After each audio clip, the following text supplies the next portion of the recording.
Et hello tout le monde, bienvenue dans cette vidéo sur le challenge Romantasy 2023 par Nina Quill. Du coup, il y a 10 catégories, donc 10 bouquins. À la base c'est Romantasy, donc normalement il doit y avoir un peu de roman je pense dedans, mais quand j'ai pas. Au moins ça rentre dans les catégories on va dire. Voilà, donc du coup on va commencer avec le premier. Du coup, pour la catégorie Enemy to Lovers, j'ai choisi Captive. Alors, on m'a dit que c'était une dark romance, et sur internet, j'ai cherché, parce que je ne savais pas si j'avais des Enemy to Lovers dans ma bibliothèque.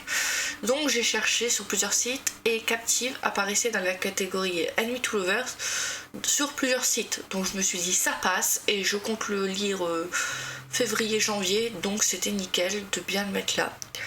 Tout ce que je sais, c'est que c'est une dark romance un peu malsaine, on m'a dit, et que j'ai acheté ce bouquin à cause de la lectrice du dimanche, que vous pouvez retrouver sur Instagram et sur YouTube. Et sur YouTube, je crois qu'elle est moins active que sur Instagram pour l'instant.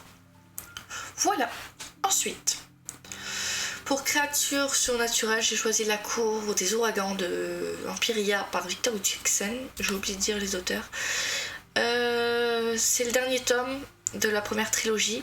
J'ai pas vraiment apprécié les persos dans le 1 et le 2, mais j'ai bien aimé l'univers, tout ça, et j'aimerais mettre enfin un point final à cette première trilogie. Donc la finir en 2023, ce serait pas du luxe, et début 2023, c'est très bien. Donc pour l'histoire, vite fait, c'est l'histoire d'un monde dans lequel comment s'appelle ce roi, ou un roi de France dont j'ai oublié le nom là, je l'ai pas en tête. Pour finir, le roi Soleil, pour finir, ne meurt pas car il devient un vampire. Du coup, tous les nobles autour de sa cour deviennent des vampires, et on est dans un monde dans lequel le roi est toujours vivant, enfin le roi Soleil est toujours vivant. C'est un vampire, ils ont changé le calendrier, donc le calendrier est revenu à 0 le jour où c'est devenu un vampire, de ce que j'ai compris.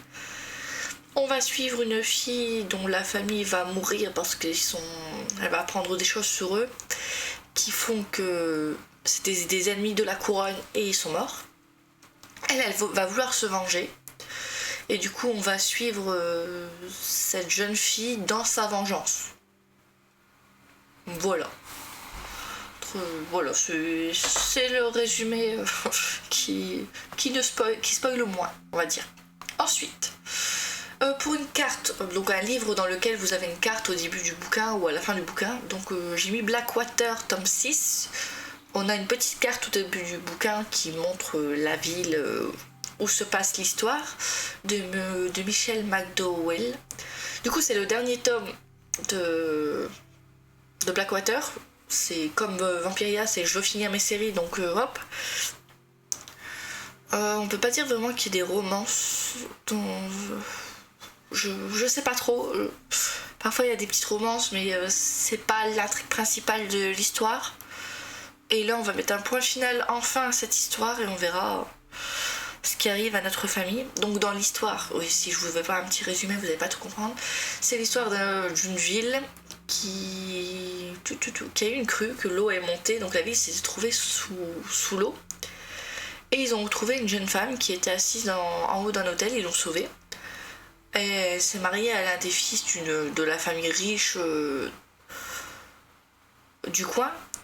Et il se passe des trucs un peu étranges autour d'elle. Elle n'est pas tout à fait normale. Et en fait, on va suivre cette famille dans leurs péripéties. Donc vraiment, on suit une famille et cette femme qui a des secrets, qui est un peu surnaturel, on va dire.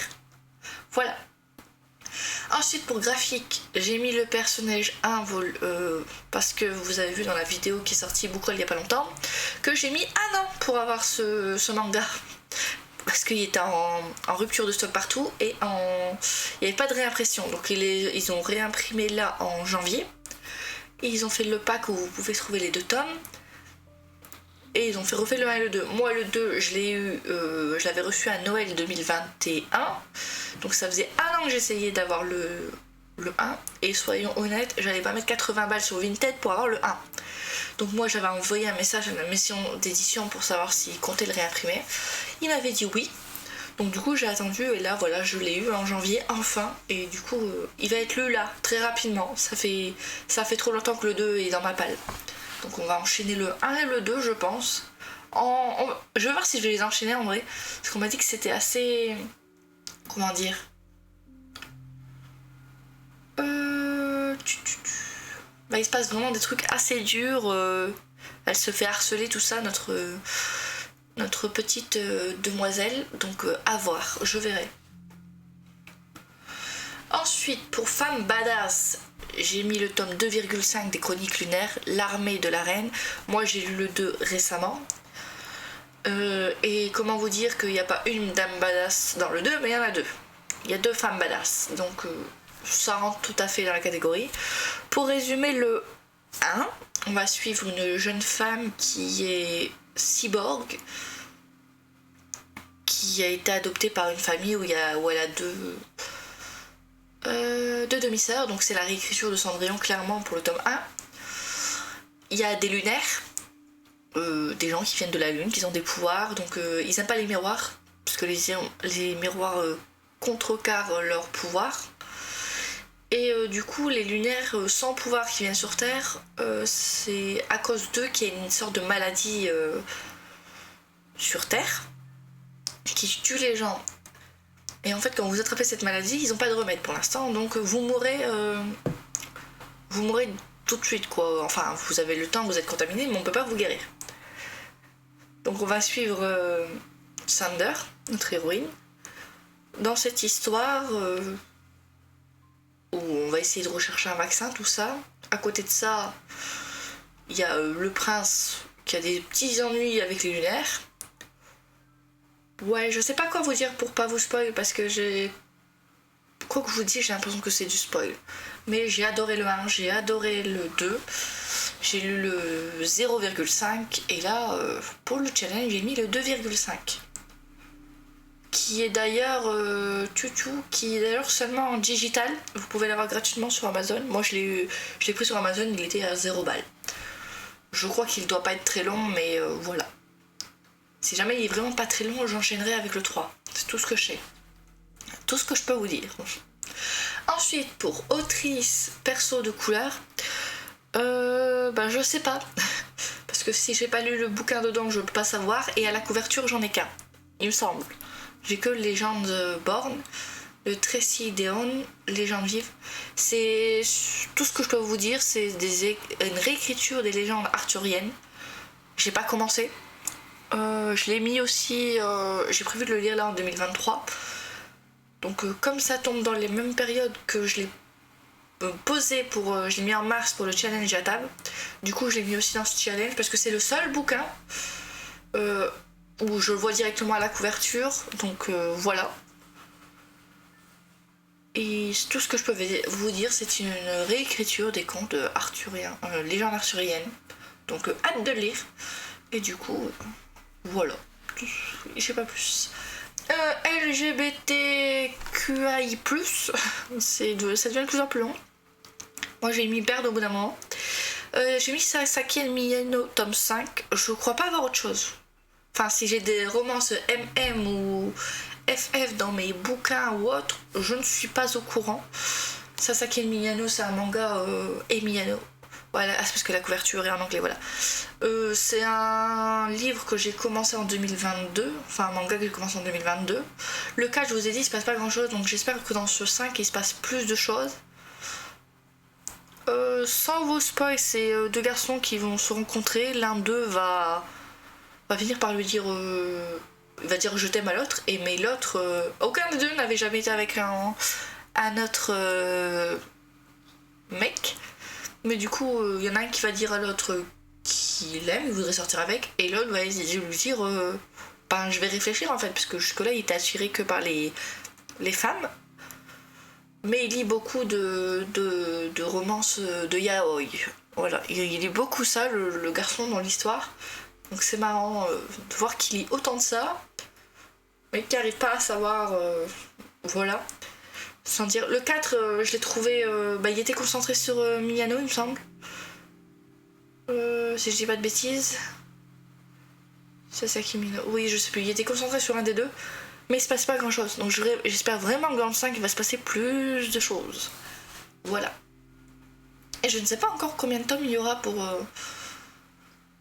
ce manga. Mais en général les mangas comme ça, je crois que c'est une dizaine de tomes. Donc on verra. Ensuite, pour belle couverture, alors je savais pas quoi mettre.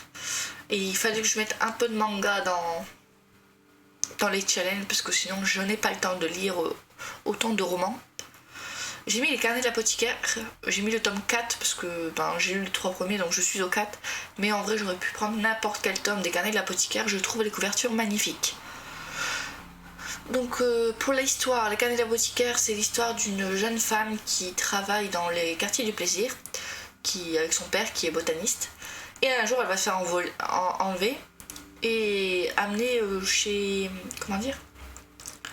Comment on dit déjà, j'ai oublié le terme, enfin là où il y a toutes les femmes de l'empereur, on va dire le harem de l'empereur, il y a toutes ces dames là-bas, avec qui il fait des enfants, tout ça, et elle va arriver, et il va se passer des choses, mais une maladie, et ils savent pas comment la guérir, mais elle va comprendre d'où ça vient, et elle va essayer d'aider, et là ils vont se rendre compte que c'est pas une simple servante. Et du coup, grâce à ça, elle va monter en grade et elle va aider avec ses compétences pour sauver, guérir. Ses compétences vont être utiles dans les suites de l'histoire. Voilà. Et je me demande s'il va pas avoir une petite romance pour ceux qui ont le 10 avec le monsieur qui est sur la couverture du 10 collector. Qui ont le 10 collector. Parce que sinon, c'est toujours elle sur la couverture, mais sur le 10 collector, elle est pas seule sur la couverture. Et je me demande s'il va pas avoir une petite romance avec lui. Vu ce qui se passe un peu dans le 3, je me suis posé des questions. Il est un peu jaloux sur les bords, j'avais l'impression. Après, c'est peut-être moi qui me trompe. Voilà. Je vais y arriver. Un livre en anglais ou traduit de l'anglais. J'ai mis Harry Potter. Actuellement, je lis le 4. Mais j'ai mis le 5 parce que je vais essayer de finir les Harry Potter cette année. Donc j'ai mis le 5 parce que c'est sûr, il va être lu. je vais y réussir à parler. Je crois pas que j'ai besoin de vous faire un topo des Harry Potter. Surtout que je vous en parle à chaque fois que j'en lis un. Donc du coup, ouais, voilà, c'est le 5. Là, le 4, je suis à 60%. Donc ouais, le 5, il va être entre février et avril. Le 5 sera lu, obligé. Voilà. Voilà pour l'histoire. Et pour le dernier, c'est le fave d'un ou d'une booktubeur, booktubeuse. Du coup... elle a créé il y a pas longtemps une chaîne consacrée au bouquin, mais elle avait d'autres chaînes avant. Mais elle a lu La passeuse de mots il y a pas longtemps et c'est l'un de ses faves de 2022. Donc je l'ai mis dedans. Oui, c'est sa chaîne bouquin, c'est Keybooking. Non, T-Booking, voilà, T-Booking. Et du coup, elle m'a donné envie de l'acheter et je l'ai acheté. C'est dans cette vidéo, je crois que j'ai 2 bouquins achetés à cause oui, je suis vétubeuse à côté, donc je me bourre. 2 booktubeuses. 2 ou 3, je sais plus. 2, il me semble, dans ce challenge, oui. Donc voilà. Hâte de commencer ce petit challenge, ces petites lectures. Parce qu'il y a des lectures que j'ai mis, que j'aimerais lire là tout de suite, mais il va falloir attendre le 15. Et vous me direz, j'ai 2 bouquins retard sur ce que j'avais convenu pour moi en janvier, mais j'avais pas vraiment fait de pile, j'ai dit hop, et là il m'en reste 2 avant d'entamer tout ça. En tout cas, merci à tous d'avoir regardé cette petite vidéo sur le challenge Romantasy créé par Nina Quill. Je vous mettrai tout dans la barre d'infos. Pour l'instant, je crois pas qu'il y ait de vidéo sur sa palle. Dès que sa vidéo sur sa palle sera sortie, enfin à l'heure où je tourne cette vidéo, elle n'est pas sortie, mais dès qu'elle est sortie, je la mets en description. Et dites-moi vous si vous participez à ce challenge et vos pales. Allez, ciao ciao!